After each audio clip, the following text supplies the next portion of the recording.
Hello hello and hello, কেমন আছেন সবাই? আশা করছি সবাই খুবই ভালো রয়েছেন। আগের ভিডিওতে আমরা অর্ধেক থাম্বনেল বানানো দেখেছিলাম, আর আজকের ভিডিওতে আমরা পুরোপুরি থাম্বনেল বানানোটা দেখব।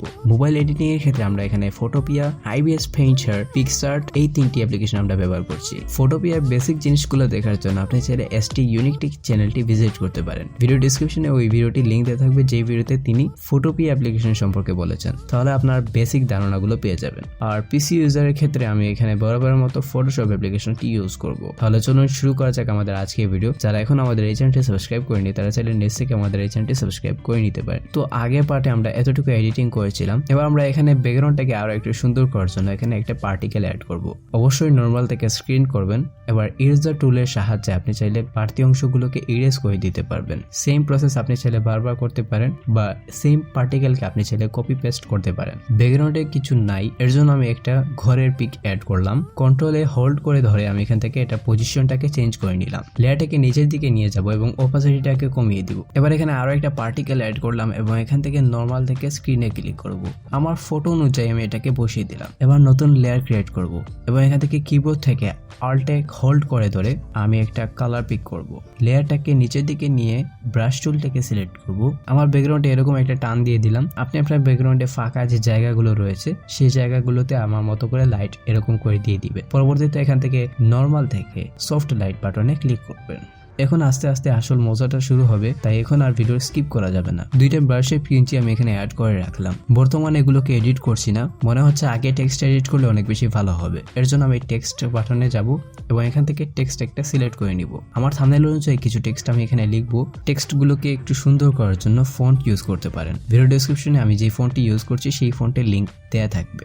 এভাবে পরপর তিনটা টেক্সট আমি এখানে লিখে নিলাম। টেক্সটগুলোকে একটু হাইলাইট বা চোখের মধ্যে নিয়ে আসার জন্য আমি এখানে আমার ব্রাশের একটা পিএনজি এই টেক্সটের পাশে নিয়ে আসলাম এবং এটার কালারটাকে আমি অবশ্যই সাদা করে রাখছি। পরবর্তী যদি মনে হয় তাহলে আমি এটা কালারটাকে চেঞ্জ করব। টেক্সটগুলো আরো চোখে লাগার জন্য আমি এখানে ইম্পোজ অপশনটি চালু করব। এর জন্য টেক্সট লেয়ারে ডাবল ক্লিক করব। ডেভেল এন্ড ইম্পোজ বাটনে যাব এবং এখান থেকে স্টাইল ইম্পোজে যাবেন। টেকনিক্স স্মুথ রাখবেন। অ্যাঙ্গেল আপনার থাম্বনেল অনুযায়ী দিয়ে দিবেন। এবার নিচের দিকে দেখলে দুইটা কালার আপনার পেয়ে যাবেন। নিজের মতো করে দুইটা কালার আপনি এখান থেকে দিয়ে দিবেন। বাম সাইডে আরো একটু নিচের দিকে গেলে এখান থেকে কালার ওভারলে নামের একটা সেকশন পেয়ে যাবেন।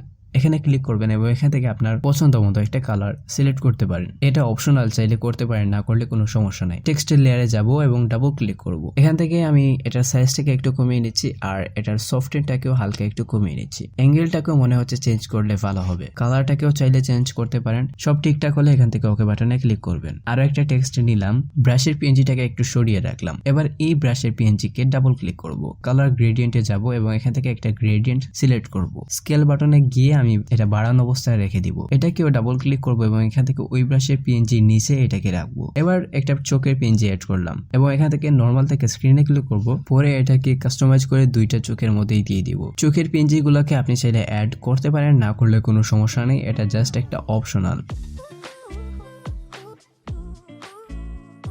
এবার একটা ব্যাকগ্রাউন্ড এড করব। পরে এটাকে সবার নিচে নিয়ে যাব। অপাসিটিটাকে নিচের মতো করে কমিয়ে দিব। তারপর নরমাল থেকে অবশ্যই ওভারলে সিলেক্ট করে নিব। গ্রেডিয়েন্টটা মনে হচ্ছে ওই ব্রাশের পিএনজিটাতে দিলেও ভালো হবে, এর জন্য ওই ব্রাশের পিএনজিটাতেও আমি গ্রেডিয়েন্টটাকে দিয়ে দিলাম। পরপর তিনটা থাম্বনেল আমি এখান থেকে অ্যাড করে নিব। মাউসের রাইট ক্লিক করে মার্জ লেয়ারে ক্লিক করব। চাইলে ড্রপ শেডও এখানে ইউজ করতে পারেন। ব্রাশ টুল দিয়ে এরকম কিছু পিএনজি আপনি এখান থেকে নিচে এডিটিং করে নিতে পারবেন। নিউ লেয়ার ক্রিয়েট করে এখান থেকে থ্রি ডট থেকে প্ল্যাঙ্ক সিলেক্ট করব। পরে ব্ল্যাক কালার সিলেক্ট করে এখানে এরকম করে দিয়ে দিব। আবার নিউ লেয়ার ক্রিয়েট করে এখান থেকে অল্টে চেপে এটার সাথে ক্লিপিং মাস্ক করব। পরে এখানে ক্লিক করব এবং এখান থেকে গ্রেডিয়েন্ট ম্যাপে ক্লিক করব। সবকিছু করতে পারবেন। কালার আপনি নিজের মতো করে দিলেও সেটিং গুলো আপনি নিজের মতো করে করতে পারবেন না, এরকম করে রেখে দিলাম। এবার মাঝে যেটা খালি লেয়ার ওইটাতে যাব। কিবোর্ড থেকে বি বাটনে ক্লিক করে ব্রাশ টুল সিলেক্ট করব আর এখানে কালারটা সাদা রাখবেন। পরে আপনি আস্তে আস্তে পুরো ফটোতে আমার মতো করে মার্ক করে নেবেন। থ্রি ডট থেকে স্মাইক টুল সিলেক্ট করতে পারেন এবং এখান থেকে এভাবে করে আপনার গ্লো ইফেক্টের উপর এটাকে মার্ক করবেন। তাহলে এখানে একটা রিয়েলিস্টিক একটা ভাব পাবেন। এটা করতে গেলে অনেক পেরা খেতে হয়, এর জন্য অনেক ভুলও হতে পারে। এর জন্য আপনারা চাইলে ইরেজার টুলও মাঝে মাঝে ইউজ করতে পারেন।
এবার আপনি এটাকে সেভ করে নিতে পারেন। এবার আমরা মোবাইল ইউজারের কাছে আসছি।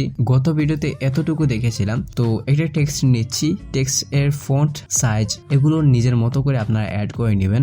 এবার টেক্সট লেয়ারে ডাবল ক্লিক করব, পরে বিলিভ অ্যান্ড এমবোসে যাব। এখানে এটা এমবোস সিলেক্ট করব এবং নিচেরটা স্মুথ সিলেক্ট করব। সাইজটা কমিয়ে রাখবেন, সফটেনটাকেও কমিয়ে রাখবেন, অ্যাঙ্গেলটাকে নিজের থাম্বনেল অনুযায়ী রেখে দিবেন। নিচের দুইটা কালারকে নিজের মতো করে অ্যাড করে নেবেন। মোবাইল ইউজাররা যদি কিবোর্ড ইউজ করতে পারেন তাহলে সেক্ষেত্রে অনেক বেশি ভালো হয় এবং এডিটিংও আপনি খুব ভালোভাবে আরামসে করতে পারবেন। কিবোর্ডে অল্টে চেপে এখান থেকে টেক্সটগুলোকে আপনি চাইলে ডুপ্লিকেট করতে পারেন, তাছাড়া এটাকে আপনি চেপে ধরেও ডুপ্লিকেট করতে পারেন। আমি এখান থেকে কিবোর্ডে অল্টে চেপে নিচের দিকে টানছি, তাহলে সেক্ষেত্রে এটা ডুপ্লিকেট হয়ে যাবে এবং আমার টেক্সট পরে এই টেক্সট আপনি যা দিতে চান সেটা দিয়ে দিতে পারবেন। পরে লেয়ার থেকে এই লেয়ারটাতে ডুপ্লিকেট করব আর কালার ওভারলে থেকে কালারটাকে আমি একটু অন্যরকম রাখছি। এবার নিচে যে সেটিংগুলো আছে সেই সেটিংগুলো হুবহু আমার মতো করে কপি করে নেবেন, তাহলে আপনাদের এডিটিং করতে অনেক বেশি ভালো লাগবে। এভাবে করে আরো কিছু টেক্সট অ্যাড করছি। আমার ফটোতে একটু কালারের দরকার বলে মনে হচ্ছে, এর জন্য আমার ফটোটাকে সিলেক্ট করব এবং এখান থেকে ফিল্টার বাটনে যাব। তারপর এখান থেকে ক্যামেরার অপশনে যাব এবং বেসিক কালার গ্রেডিং এখান থেকে করে নিব। এবার একটা পার্টিকেল ইউজ করছি, অবশ্যই নর্মাল থেকে স্ক্রিন করে নেবেন। একটু কালার চেঞ্জ করা দরকার, এর জন্য আমি এখান থেকে ফিল্টারে যাব এবং এখান থেকে ক্যামেরারও বাটনে যাব। একটু ব্ল্যাক এন্ড হোয়াইটের টোন দিয়ে আমি এখান থেকে এরকম করে রেখে দিব। ইরেজার টুলটাকে সিলেক্ট করে বাড়তি অংশগুলোকেও কেটে দিতে পারেন। সেম পার্টিকেলকে আপনি চাইলে ডুপ্লিকেট করে করে বারবার ব্যবহার করতে পারেন। এবার একটা ব্যাকগ্রাউন্ড এড করছি, এই লেয়ারকে নিচের দিকে নিবেন আর নর্মাল থেকে ওভারলে করে নিবেন আর অপাসিটিটাকেও নিজের মতো করে কমিয়ে নিতে পারেন। দুইটা ব্রাশের পিঞ্চ এখানে অ্যাড করলাম, তারপর এখান থেকে একটা ব্রাশের পিঞ্চের উপর ডাবল ক্লিক করব এবং এখান থেকে গ্রেডিয়েন্টে যাব, পরে নিজের মতো করে দুইটা কালার এখান থেকে দিয়ে দিব। আরেকটা কথা, যেহেতু আমরা মোবাইলে ফটোপিয়া অ্যাপ্লিকেশনের সাহায্যে এখানে এডিটিং করছি, তো এখানে আপনি চাইলে কিন্তু দুইটা লেয়ার একসাথে কাস্টমাইজ করতে পারবেন না। তো আমি কিন্তু এই দুইটা পিএনজি একসাথে অ্যাড করেছি, এর জন্য একটা পিএনজি কাজ করছে এবং আরেকটা পিএনজিটাকে মুভ করতে পারলেও ছোট বড় করা কিন্তু পসিবল হচ্ছে না। তো আপনারা একটা একটা করে কাজ করবেন, কাজ করতে সুবিধা হবে। এর জন্য আমি এটাকে ডিলিট করে দিব। পরে ফিল্টার থেকে ব্লারে গিয়ে মোশন ব্লার দিয়ে এরকম করে রেখে দিব। আমি আবারও ব্রাশের পিএনজিটাকে অ্যাড করছি আর পজিশন মতো করে এটাকে বসিয়ে দিব। এটার মধ্যে গ্রেডিয়েন্ট অ্যাড করে দিব আর আগে যেভাবে আমরা মোশন ব্লার দিয়েছিলাম এটাতেও ঠিক সেম ভাবে মোশন ব্লার দিয়ে দিব।